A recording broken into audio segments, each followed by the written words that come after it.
দেশের উত্তর পূর্বাঞ্চলে গত ২৪ ঘন্টায় মাঝারি থেকে ভারী বৃষ্টিপাতের ফলে নদ-নদীর পানি দ্রুত বৃদ্ধি পেয়ে হাওর বেসিনের ৩ জেলায় বন্যা পরিস্থিতির সৃষ্টি হয়েছে। বন্যা পূর্বাভাস ও সতর্কীকরণ কেন্দ্রের ৪ এপ্রিল সোমবার সকাল ৯টার তথ্য অনুযায়ী নেত্রকোনা, সুনামগঞ্জ ও হবিগঞ্জ জেলার ৭টি নদীর পানি অন্তত ৮টি স্টেশনে বিপদসীমার উপর দিয়ে প্রবাহিত হচ্ছে। গত একদিনে নেত্রকোনার জারিয়ানজাইলে ৭৪ মিলিমিটার এবং হবিগঞ্জ সদরে ৭৪ মিলিমিটার বৃষ্টিপাত রেকর্ড করা হয়েছে। সুনামগঞ্জের জগন্নাথপুরে নলজোর নদীর পানি বিপদসীমার ৪০ সেন্টিমিটার উপর দিয়ে বইছে।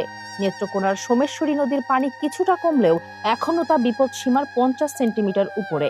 সবচেয়ে আশঙ্কাজনক অবস্থায় রয়েছে কংস ও মগরা নদী, যেখানে পানি বিপদসীমার যথাক্রমে ৬৭ ও ৭৯ সেন্টিমিটার উপর দিয়ে প্রবাহিত হচ্ছে। হবিগঞ্জের আজমিরিগঞ্জে কালনী নদী এবং সুতাং রেল সেতুর এলাকায় সুতাং নদীর পানি বিপদসীমার ৮৩ সেন্টিমিটার ওপরে থাকায় নিম্নাঞ্চল প্লাবিত হওয়ার আশঙ্কা দেখা দিয়েছে।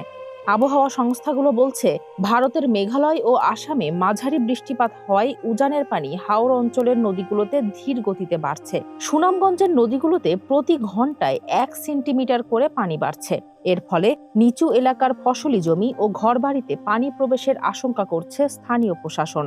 জেলাগুলোতে জরুরি পরিস্থিতি মোকাবিলায় সতর্ক দৃষ্টি রাখা হচ্ছে। ফারজানা হাসিন, মানবকণ্ঠ।